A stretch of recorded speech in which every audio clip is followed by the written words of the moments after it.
নমস্কার। আজকে আমরা একটা বেশ ইন্টারেস্টিং বইয়ের সারাংশ নিয়ে কথা বলবো। ভিকি করোনাডোর লেখা মনই সবকিছু। হ্যাঁ, বইটার মূল ধারণাটাই কিন্তু বেশ শক্তিশালী, তাই না? একদম। যে আমাদের চিন্তাভাবনা সেটাই নাকি আমাদের চারপাশের জগৎ, আমাদের বাস্তবতাকে তৈরি করে। বিষয়টা শুনতে সহজ লাগলেও এর ভেতরে কিন্তু অনেক গভীর ব্যাপার আছে। ঠিক তাই। তো আজকের আলোচনায় আমরা এই মূল ধারণাটাকেই আরেকটু ভালোভাবে বোঝার চেষ্টা করব, আর সাথে কিছু কৌশলও জেনে নেব যেগুলো আমাদের চিন্তার শক্তিকে কাজে লাগাতে সাহায্য করতে পারে। দেখা যাক কতটা গভীরে যাওয়া যায়। আচ্ছা, সারাংশের শুরুতেই তো ওই বিখ্যাত কথাটা আছে, আপনার চিন্তাই আপনার জগৎ তৈরি করে। এর মানে কি দাঁড়ায়? আমরা যা অনুভব করি, যা এক্সপিরিয়েন্স করি, সবকিছু শুরু একটা চিন্তা দিয়ে। হ্যাঁ, একদম তাই। প্রতিটি অনুভূতি, প্রতিটি অভিজ্ঞতা, তার মূলে আছে একটা চিন্তা। আর এখানেই কিন্তু নিউরোপ্লাস্টিসিটির আইডিয়াটা চলে আসে। ও, নিউরোপ্লাস্টিসিটি, এটা তো বেশ চালু শব্দ আজকাল। আমাদের ব্রেন বদলাতে পারে, তাই তো? স্থির নয়। ঠিক। ব্যাপারটা অনেকটা ধরুন, ঘাসের ওপর দিয়ে যদি রোজ হাঁটাচলা করা হয়, একটা সময় সেখানে কিন্তু একটা পথ তৈরি হয়ে যায়, তাই না? হ্যাঁ, তা তো হয়। আমাদের ব্রেনের ভেতরেও ঠিক তেমনই। যখন আমরা একই চিন্তা বারবার করি বা একই কাজ করি, তখন নিউরনের মধ্যে একটা নির্দিষ্ট সংযোগ পথ শক্তিশালী হতে থাকে। আর নতুন চিন্তা বা অভ্যেস তৈরি করলে নতুন পথ তৈরি হয়, ব্রেন নিজেকে বদলাতে পারে। বাহ! তার আমরা চেষ্টা করলে আমাদের ব্রেনের গঠনও বদলাতে পারি? অবশ্যই পারি।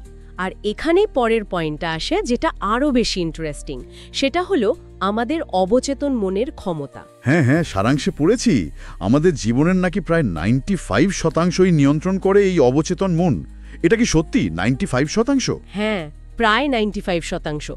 ভাবুন একবার, আমাদের দৈনন্দিন সিদ্ধান্ত, প্রতিক্রিয়া, অভ্যেস এর বেশিরভাগই কিন্তু আসে এই অবচেতন স্তর থেকে।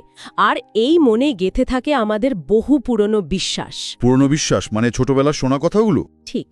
ছোটবেলায় বাবা, মা, শিক্ষক, বন্ধু, সমাজ, এদের কাছ থেকে আমরা যা শুনি, যা দেখি, সেগুলো ফিল্টার ছাড়াই আমাদের অবচেতন মনে ঢুকে পড়ে। যেমন ধরুন, কেউ হয়তো বারবার শুনেছে তুমি এটা পারবে না, বা তুমি যথেষ্ট ভালো নও। ওহ! এই কথাগুলো তখন মনের গভীরে একটা বিশ্বাসের মতো গেঁথে যায়। আর বড় হয়েও আমরা হয়তো সচেতনভাবে বুঝতে পারি না, কিন্তু ওই পুরনো বিশ্বাসটাই আমাদের আটকে রাখে। অজান্তে আমরা নিজেদের সীমাবদ্ধ করে ফেলি। তাহলে তো এটা একটা বড় সমস্যা। এই পুরনো প্রোগ্রামিং কি বদলানো যায়? হ্যাঁ, এখানেই আসার আলো। সারাংশটিতে অবচেতন মনকে রিপ্রোগ্রাম করার বা নতুন করে সাজানোর কথা বলা হয়েছে। এর জন্য দুটো খুব শক্তিশালী পদ্ধতির কথা বলা আছে। কি কি সেগুলো? একটা হলো অ্যাফার্মেশন, ইতিবাচক স্বগতোক্তি। অ্যাফার্মেশন, আচ্ছা, নিজেকে ভালো ভালো কথা বলা? হ্যাঁ, তবে শুধু একবার বললেই হবে না। যে নতুন বিশ্বাসটা আপনি তৈরি করতে চান, সেটাকে বর্তমানকালে ইতিবাচক ভাষায় বারবার বলা। যেমন, আমি আত্মবিশ্বাসী বা আমি সফল হতে সক্ষম। এটা নিয়মিত করলে ধীরে ধীরে অবচেতন মন এই নতুন বার্তাটা গ্রহণ করতে শুরু করে। ইন্টারেস্টিং। আর দ্বিতীয়টা? দ্বিতীয়টা হলো ভিজুয়ালাইজেশন, কল্পনা করা। কল্পনা? হ্যাঁ, আপনি যা হতে চান বা যা পেতে চান, সেটাকে মনে মনে খুব স্পষ্টভাবে দেখা। শুধু দেখা নয়, অনুভব করা, যেন সেটা এখনই ঘটছে। ধরুন, আপনি একটা নতুন চাকরি চান, তাহলে মনে মনে কল্পনা করুন যে আপনি সেই চাকরিটা করছেন, কেমন লাগছে আপনার, সেখানকার পরিবেশ কেমন। এই পুরো ছবিটা যত স্পষ্টভাবে কল্পনা করবেন, তত অবচেতন মনে এর প্রভাব পড়বে। আচ্ছা আচ্ছা, তার অ্যাফার্মেশন আর ভিজুয়ালাইজেশন দিয়ে পুরনো নেগেটিভ প্রোগ্রামিং বদলানো সম্ভব? হ্যাঁ, সম্ভব। এগুলো আসলে অবচেতন মনের ভাষা। এই দুটো পদ্ধতি ব্যবহার করে আমরা পুরনো ধারণার বদলে নতুন শক্তিশালী ধারণা স্থাপন করতে পারি। এই অবচেতন মনের ব্যাপারটা বোঝার পর নিজের সম্পর্কে সচেতন হওয়াটা তো আরও জরুরি মনে হচ্ছে। একদম। পরিবর্তনের প্রথম ধাপই হল আত্মসচেতনতা। নিজের ভেতরের কথাবার্তা, ওই যে ইনার ডায়ালগ, সেটার দিকে খেয়াল রাখাটা ভীষণ জরুরি। ইনার ডায়ালগ আমি নিজের সাথে মনে মনে কি কথা বলছি সেটা? হ্যাঁ, আমরা কি সারাক্ষণ নিজের সমালোচনা করছি, নাকি নিজেকে উৎসাহ দিচ্ছি? আমরা কি নিজেদের সেরা বন্ধু, নাকি সবচেয়ে বড় শত্রু? এই ভেতরের শটটা আমাদের মুড, আমাদের আত্মবিশ্বাস, আমাদের কাজের ওপর বিরাট প্রভাব ফেলে। এটা তো ঠিক, কিন্তু সব সময় কি খেয়াল থাকে যে মনে মনে কি চলছে? সব সময় হয়তো থাকে না। আর এখানেই সারাংশে একটা খুব সহজ কিন্তু কাজের কৌশলের কথা বলা হয়েছে, থট জার্নালিং। থট জার্নালিং মানে চিন্তাগুলো লিখে রাখা? হ্যাঁ, প্রতিদিন নিয়ম করে কয়েক মিনিট সময় নিয়ে নিজের মনে যে চিন্তাগুলো আসছে, ভালো মন্দ যাই হোক, সেগুলো শুধু লিখে ফেলা, কোনো বিচার না করে। এতে লাভ কি হবে? লাভটা হলো, লিখতে গিয়ে আপনি নিজের চিন্তার একটা প্যাটার্ন ধরতে পারবেন। দেখবেন হয়তো একই নেগেটিভ চিন্তা বারবার আসছে, বা কোনো নির্দিষ্ট পরিস্থিতিতে আপনার মনে একই রকম প্রতিক্রিয়া হচ্ছে। এই প্যাটার্নটা একবার ধরতে পারলেই সেটাকে বদলানোর সুযোগ তৈরি হয়, সচেতনতা বাড়ে। বাহ, এটা তো বেশ কাজের কৌশল মনে হচ্ছে। করা যেতেই পারে। অবশ্যই। আর এই আত্মসচেতনতার সাথেই কিন্তু জুড়ে আছে আর একটা গুরুত্বপূর্ণ বিষয়, আমাদের ইনার ল্যাঙ্গুয়েজ। মানে আমরা নিজের সাথে কোন ভাষায় কথা বলছি। ভেতরের ভাষা, এটা কিভাবে প্রভাব ফেলে? শব্দের কিন্তু সাংঘাতিক শক্তি, বুঝলেন? আমরা নিজেদের যা বলি, আমাদের মন কিন্তু সেটাই বিশ্বাস করতে শুরু করে। যেমন ধরুন, আপনি কোনো নতুন কাজ শুরু করতে গিয়ে ভাবলেন বা বললেন, আমি এটা পারবো না। এই কথাটা আপনার মনের মধ্যে একটা বাধার দেয়াল তুলে দেয়। আপনার চেষ্টা করার আগেই আপনি হাল ছেড়ে দিচ্ছেন। তা তো ঠিক। কিন্তু ওই একই পরিস্থিতিতে যদি আপনি বলেন, এটা আমার কাছে নতুন, আমি শিখছি, বা আমি চেষ্টা করছি, অথবা আমি প্রতিদিন একটু একটু করে ভালো করছি, তাহলে ব্যাপারটা পুরো বদলে যায়। এই কথাগুলো মনের মধ্যে সম্ভাবনার দরজা খুলে দেয়, চেষ্টা করার উৎসাহ জাগায়। ভাষা বদলালে আপনার ভেতরের অনুভূতি, আপনার মোটিভেশন সবই বদলাতে শুরু করে। এটা আসলে নিজের সাথে একটা পজিটিভ সম্পর্ক তৈরি করার মতো। তার মানে আমি পারিনার বদলে আমি চেষ্টা করছি বা আমি শিখছি বলাটা অনেক বেশি শক্তিশালী। অনেক বেশি, কারণ দ্বিতীয় ধরনের ভাষাটা গ্রোথ মাইন্ডসেট তৈরি করে, আর প্রথমটা ফিক্সড মাইন্ডসেট। আমরা নিজেদের যা বলি সেটাই আমাদের বাস্তবতা হয়ে ওঠে ধীরে ধীরে। দারুণ পয়েন্ট। ভাষার এই শক্তিটা নিয়ে আমরা হয়তো অতটা ভাবিই না। আচ্ছা, এরপর সারাংশে ফোকাস বা মনোযোগের ক্ষমতার কথাও বলা হয়েছে, ওই যে রেটিকুলার অ্যাক্টিভেটিং সিস্টেম বা আরএএস এর কথা। ব্যাপারটা কি একটু খুলে বলবেন? হ্যাঁ, আরএএস এটা আমাদের ব্রেনের একটা খুব ইন্টারেস্টিং অংশ। একে বলতে পারেন ব্রেনের নিজস্ব ফিল্টার বা গেটকিপার। ফিল্টার? কি ফিল্টার করে? আমাদের চারপাশে তো প্রতি মুহূর্তে কোটি কোটি তথ্য আসছে, তাই না? শব্দ, দৃশ্য, গন্ধ, সবকিছু। আরএএস কাজ হলো এর মধ্যে থেকে আমাদের জন্য কোনটা গুরুত্বপূর্ণ সেটাকে ছেঁকে আলাদা করা, আর বাকিগুলোকে ইগনোর করা। আচ্ছা, কিন্তু কোনটা গুরুত্বপূর্ণ সেটা আরএএস কিভাবে বোঝে? আমরা সচেতনভাবে বা অবচেতনভাবে যে বিষয়ে মনোযোগ দিই, যেটাকে আমাদের কাছে গুরুত্বপূর্ণ মনে হয়, আরএএস মূলত সেই সম্পর্কিত তথ্যগুলোকেই আমাদের সামনে তুলে ধরে। একটা উদাহরণ দিলে ভালো হয়। ধরুন, আপনি একটা লাল রঙের গাড়ি কিনবেন বলে ঠিক করলেন। যে মুহূর্তে আপনি এই সিদ্ধান্তটা নিলেন, দেখবেন হঠাৎ করে রাস্তায় আপনার চোখে শুধু লাল গাড়ি পড়ছে।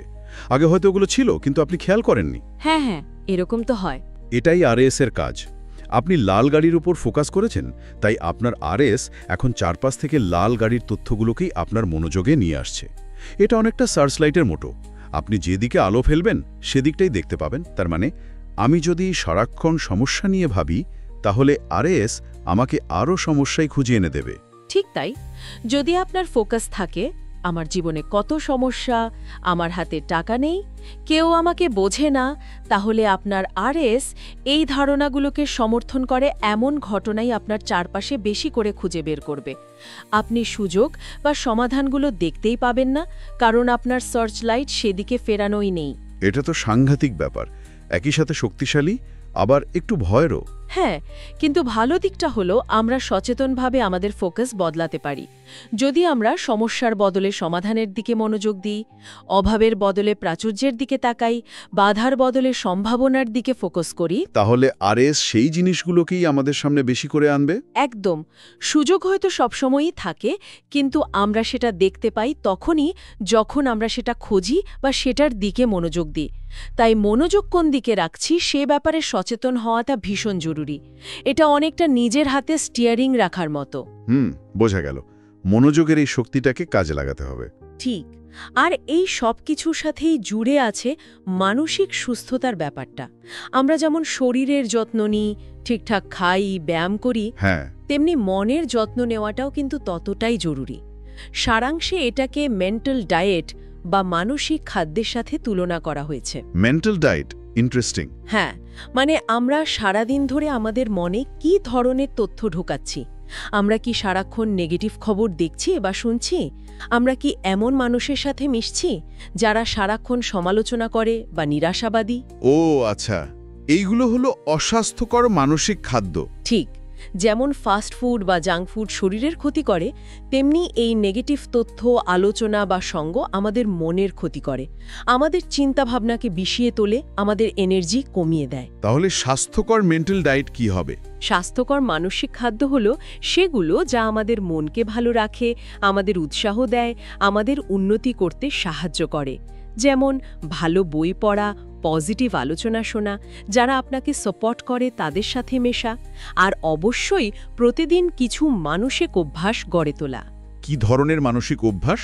যেমন ধরুন, সকালে ঘুম থেকে উঠে কয়েক মিনিট সময় নিয়ে ভাবা যে আজকের দিনে কি কি ভালো জিনিস ঘটতে পারে। নিজের লক্ষ্যগুলো স্পষ্টভাবে কল্পনা করা, দিনের শেষে অন্তত 3টি জিনিসের জন্য কৃতজ্ঞতা প্রকাশ করা যা আপনার জীবনে আছে। এগুলো খুব ছোট ছোট জিনিস, কিন্তু নিয়মিত করলে মনের ওপর এর বিরাট পজিটিভ প্রভাব পড়ে। দিনের সুরটাই বদলে যায়। বাহ, মানে শারীরিক ব্যায়ামের মতো মানসিক ব্যায়ামও জরুরি। খুবই জরুরি। মনটাকে সুস্থ, সবল আর পজিটিভ রাখাটা একটা সচেতন প্রয়াস। এটা আপনা আপনি হয় না। তাহলে সব মিলিয়ে যা বুঝলাম, এই বইয়ের মূল বার্তাটা হলো আমরা আসলে আমাদের চিন্তার দাস নই। আমরা চাইলেই এই চিন্তাকে নিয়ন্ত্রণ করতে পারি, বদলাতে পারি। একদম। আমরা পরিস্থিতির শিকার নই, বরং আমরা আমাদের অভিজ্ঞতার স্রষ্টা হতে পারি। আমরা সচেতনভাবে নতুন চিন্তা, নতুন বিশ্বাস, নতুন অভ্যাস বেছে নিতে পারি, আর তার মাধ্যমে শুধু আমাদের ভেতরের জগৎ নয়, বাইরের জগৎকেও প্রভাবিত করতে পারি। আমরাই চালকের আসনে বসতে পারি। এটা কিন্তু বিরাট একটা উপলব্ধি। মানে ক্ষমতাটা আসলে আমাদের হাতেই আছে। হ্যাঁ, ক্ষমতাটা আমাদের মনের ভেতরে আছে, শুধু সেটাকে চিনে নিয়ে ব্যবহার করতে হবে। তাহলে আজকের আলোচনা থেকে যদি কয়েকটা মূল বিষয় আমরা আবার মনে করি। প্রথমত, আমাদের চিন্তাই আমাদের বাস্তবতা তৈরি করে। দ্বিতীয়ত, অবচেতন মন আমাদের জীবনের বেশিরভাগটা নিয়ন্ত্রণ করলেও অ্যাফার্মেশন বা ভিজুয়ালাইজেশনের মাধ্যমে তাকে রিপ্রোগ্রাম করা সম্ভব। ঠিক। তৃতীয়ত, আত্মসচেতনতা, মানে নিজের ভেতরের চিন্তা আর কথাগুলোকে জানা, এটা পরিবর্তনের চাবিকাঠি। চতুর্থত, আমরা নিজের সাথে কোন ভাষায় কথা বলছি সেই ইনার ল্যাঙ্গুয়েজটা খুব গুরুত্বপূর্ণ। পজিটিভ ভাষা ব্যবহার করা দরকার। আর পঞ্চমত, মনোযোগ বা ফোকাস। আমরা যেদিকে মনোযোগ দেব সেদিকেই আমাদের বাস্তবতা এগোবে। আরএস ফিল্টারটা সেভাবেই কাজ করে। আর সবশেষে মেন্টাল ডায়েট, মানে মনকে ভালো রাখার জন্য সচেতনভাবে পজিটিভ অভ্যাস করা আর নেগেটিভিটি এড়িয়ে চলা। চমৎকার সারসংক্ষেপ। আর এই পুরো আলোচনাটা শেষে একটা খুব মৌলিক প্রশ্ন রেখে যায়, তাই না? কি প্রশ্ন? যদি সত্যি আমাদের চিন্তার এত ক্ষমতা থাকে যে তা আমাদের বাস্তবতা তৈরি করতে পারে, তাহলে আমরা সচেতনভাবে ঠিক কোন ধরনের বাস্তবতা নিজেদের জন্য তৈরি করতে চাই? এই প্রশ্নটা নিয়ে কিন্তু আমরা সবাই একটু ভাবতে পারি। উত্তরটা হয়তো আমাদের জীবনটাকে অন্যদিকে ঘুরিয়ে দিতে পারে। সত্যি ভাবনার মতো একটা প্রশ্ন। যাই হোক, আজকের এই গভীর আলোচনায় আমার সাথে থাকার জন্য আপনাকে অনেক ধন্যবাদ। আপনাকেও ধন্যবাদ। আর আমাদের সাথে যারা ছিলেন তাদেরও ধন্যবাদ। আশা করি আজকের আলোচনা আপনাদের চিন্তার জগতে নতুন কোনো খোরাক জুগিয়েছে। আবার দেখা হবে।